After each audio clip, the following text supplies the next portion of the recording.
Y, por ejemplo, estas visiones que hay de que la oposición, que nomás serían PRI y PAN, están adormiladas, que pareciera que no reaccionan con nada, ¿qué es lo que les toca hacer precisamente pues para, si no tener la mayoría entre PAN y PRI, pues por lo menos disminuirle este poder que tiene Morena? Estamos ya prácticamente a 3 meses de que inicie el proceso electoral en nuestro país. A mí me gustaría que tú nos dijeras tu visión, una radiografía que tengas de cómo está ahorita la composición geopolítica nacional relacionado con las diferentes fuerzas partidistas, pues para ver cómo van a ser los reacomodos en el 2027 y sobre todo teniendo en cuenta que el Congreso, en este caso la Cámara de Diputados, es esencial, es fundamental pues para todo lo que viene de modificaciones a modo y de acuerdo pues a quien nos está gobernando.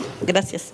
Gracias a ti, Margarita. Bueno, evidentemente sí, tienes razón, estamos a 3 meses de que inicie el proceso electoral en nuestro país, inicia en la primera semana de septiembre y bajo esa lógica, por supuesto, hay muchos análisis que hacer, pero tenemos que irnos a los datos duros, a las cifras formales. Y la cifra formal última que tenemos es la última elección federal en donde México está casi dividido. 54% de la población le gusta el gobierno, 46% de la población le gusta la oposición. Eso es lo que dice, digamos, en términos fríos los datos. Por eso es que creo que es muy difícil, digamos, pensar en hacer algún tipo de política pública o definición gubernamental o incluso legislativa solamente pensando en una visión ideológica. Porque una vez que solamente tomas una visión ideológica, estás en ese momento anulando a la mitad de la población y todos pagan impuestos. ¿Qué dice la última elección? Evidentemente la de Coahuila, pues ahí están los datos. Entonces, en términos, digamos, de análisis, teoría de escenarios, la realidad es que hay un México que tiene una visión dividida y por eso es hoy más que nunca indispensable que tengamos autoridades electorales autónomas, independientes, honestas, que respeten el voto de los mexicanos. Hemos visto países en donde no se respeta y donde lo primero que pasa, lamentablemente, además de la destrucción de las instituciones, es la pobreza de su gente.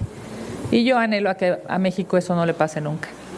Y por ejemplo, estas visiones que hay de que la oposición, que nomás serían PRI y PAN, están adormiladas, que pareciera que no reaccionan con nada, ¿qué es lo que les toca hacer precisamente pues para, si no tener la mayoría entre PAN y PRI, pues por lo menos disminuirle este poder que tiene Morena? Pues mira, yo siempre respetaré la discusión a propósito de el gobierno y la oposición, o las oposiciones, pero el mejor ejemplo, llamémosle así, de que hay una oposición en México, además de los discursos, es mi espacio aquí en la Cámara de Diputados. Este espacio, que además está establecido por la ley, se le da al segundo grupo parlamentario más grande en esta Cámara de Diputados, y ese es el PAN. Por eso yo he reclamado institucionalidad siempre, porque evidentemente no puedes aplaudir desde la mesa directiva, o no puedes atacar desde la mesa directiva, no está bien ni legalmente ni éticamente. Por supuesto, aquí fijo yo mi posición, claro, tengo una visión política, pero siempre lo hago con respeto, siempre, porque creo que este espacio deliberativo, esta visión de oposición desde la presidencia de la Cámara de Diputados es lo que hace este país plural. Que yo pueda fijar una posición dada mi formación política es lo que hace a este país plural. Y México necesita pluralidad. Una sola visión no le hace bien nunca a ningún país. Así es que bueno, pues a cada quien, por supuesto, a seguir trabajando. Si me permites decírtelo, algo que he aprendido en esta presidencia es a respetar las distintas posiciones. Pueden no gustarme, puedo no acompañarlas, puedo incluso pensar que están faltando a la verdad, pero estoy obligada a respetarlas.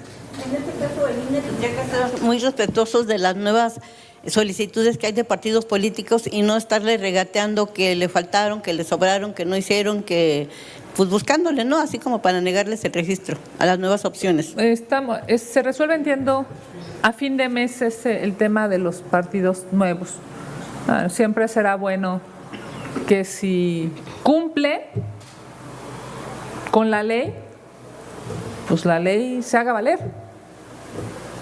Eso es Estado de Derecho. Así debe funcionar un país. Si hay requisitos establecidos en los artículos y esos requisitos se cumplen, pues debería no haber una discusión o un temor. Ojalá y tengamos las instituciones en este país para hacer valer, y no solamente en términos electorales, en todos, civiles, penales, administrativos, fiscales, en todos. Platicaba con un abogado en temas contenciosos, pues va a ser bien difícil que un ciudadano le gane a la autoridad, va a ser bien difícil, casi imposible. En fin, pero hay que seguir diciendo la verdad, hay que defender la pluralidad y sí, hay que hacerlo con decencia y con respeto. México se lo merece. Gracias a ti, Gracias, Margarita. Presidenta. No tenemos más preguntas. Muchísimas gracias. Que tengan el mejor de los días. A tus órdenes, Fernando. Muchas gracias. Diputada Presidenta, el día de hoy la titular del Sistema Ejecutivo del Sistema Nacional de Seguridad Pública presentó también un informe en Palacio Nacional asegurando que los homicidios dolosos se redujeron 46% en los primeros 20 meses del actual gobierno. Están dando una cifra que, si bien en septiembre de 2024 había 86.9 homicidios dolosos diarios, actualmente la cifra es de 47.3. Por otra parte, señalan que 8 estados concentran 54% de estos delitos y entre los primeros 3 hay 2 gobernados por Acción Nacional, Guanajuato y Chihuahua. En segundo lugar está Baja California. La pregunta que le hago, diputada, es si estas cifras, esta presunta reducción de cifras de los homicidios dolosos corresponde con la percepción de la ciudadanía, sobre todo en algunos estados que tienen mayor índice de violencia, y si presentar este tipo de informes es suficiente en un país con los altos índices delictivos como México. Bueno, primero que nada decirlo, y justamente de eso se trata la conferencia de hoy, evidentemente hay que atacar las causas que generan la violencia, la inseguridad.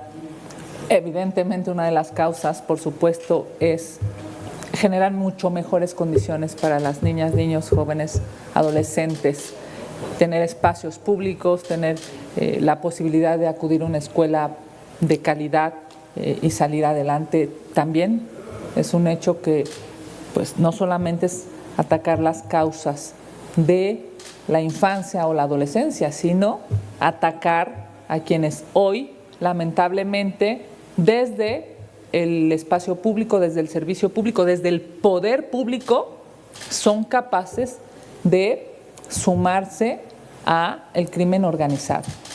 Obviamente, esos políticos que están unidos con los cárteles y con el crimen organizado deben ser señalados, deben ser investigados y deben ser sancionados.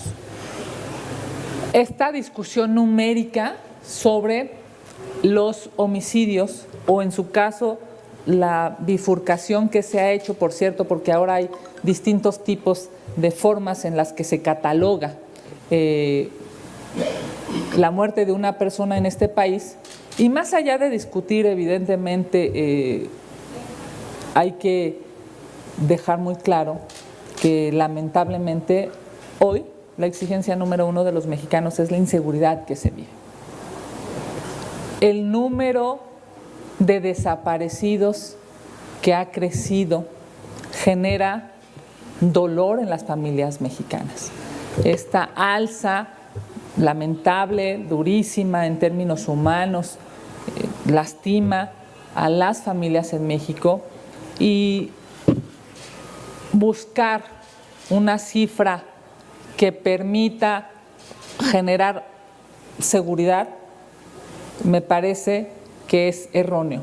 Lo que hay que buscar es políticas públicas, presupuesto, sanción a los delincuentes y evidentemente, por supuesto, generar mejores condiciones para todos los mexicanos, para que no sea un tema de discusión de cifras, sino una realidad. Hoy, si tú preguntas cuál es la mayor preocupación de las y los mexicanos, no importa si lo preguntas en el norte, en el centro, en el sur o en el sureste del país, la preocupación número uno, incluso no importa la encuestadora, si está o no cuchareada, si está pagada o no por alguien. La respuesta número uno en este país es que la mayor preocupación es la inseguridad que se vive. Entonces yo diría, será muy afortunado pasar de las cifras a la realidad, pasar de las cifras a la percepción, pero sobre todo a la realidad. Y sin afán de discutir, por supuesto, el número, esta Cámara de Diputados también debe ser corresponsable de la solución de este problema que lastima a las y los mexicanos, más allá, por supuesto, de su posición ideológica o política.